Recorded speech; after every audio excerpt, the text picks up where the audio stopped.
It is a great honor to receive this award. While this award is presented to individuals, it is so important to acknowledge that this award could not have been earned without the great enthusiasm and effort made by many at both the Museo and Alianza to ensure the success of our joint productions. It is gratifying to see how consistently our group's interests have fit together over the years. It has been a pleasure and a privilege to work with the Museo's staff, their former and greatly admired director, Maruca Salazar, as well as the current director, Claudia Moran. And I want to thank them both for the many opportunities that they've provided to me and Alianza. And also, I'd like to take a moment to congratulate Claudia on her being named as a Bonfield Stanton Fellow for 2020.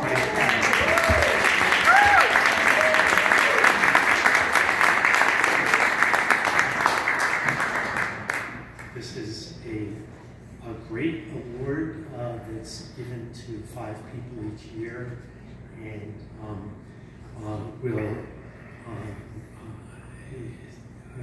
I couldn't have been awarded to a better person.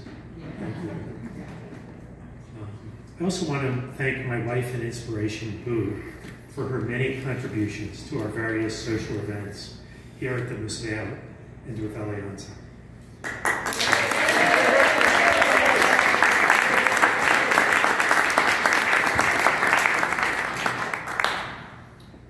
Even before moving to Denver in 2010, Boo and I had learned about the Museo and its many activities. We viewed the Museo as Denver's leading cultural institution for the city's large and important Latino community. As Claudia discussed, we were particularly impressed with the Museo's ability to constantly reinvent itself through rotating exhibitions and its extraordinary summer camp program for school children. To me, the summer camp program, is a gem on several levels. The camp teaches children to be creative, and in learning to think creatively, they learn to think for themselves and to make decisions. It helps to bring children into Denver's cultural mainstream. For all these reasons, Boo and I have consistently and enthusiastically supported the Museo's summer camp program. As Claudia mentioned, my interest in Latin arts and culture goes back many decades.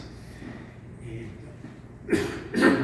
she's mentioned my father living and working in the Miami area, where I would attend festivals and concerts, and you get a little taste of Latin culture, and it just makes you want to experience more.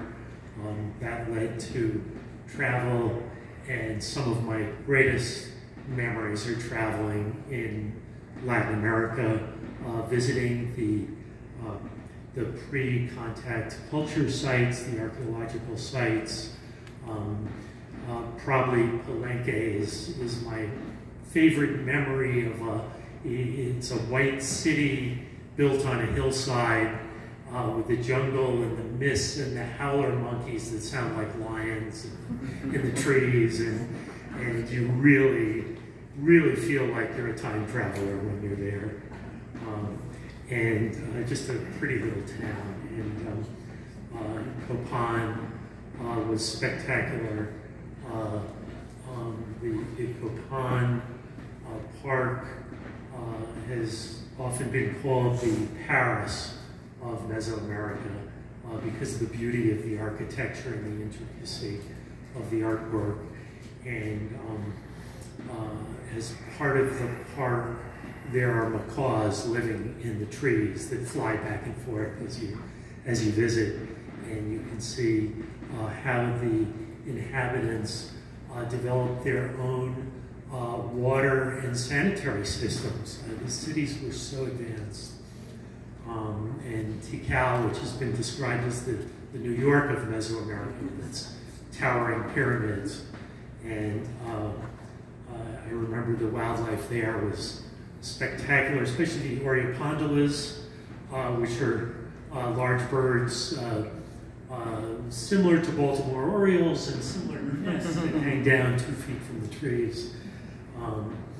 And then farther afield, some of my greatest memories are a trip to Bolivia, where our trip coincided. There's a national festival of street parades where groups like Crews for Mardi Gras compete.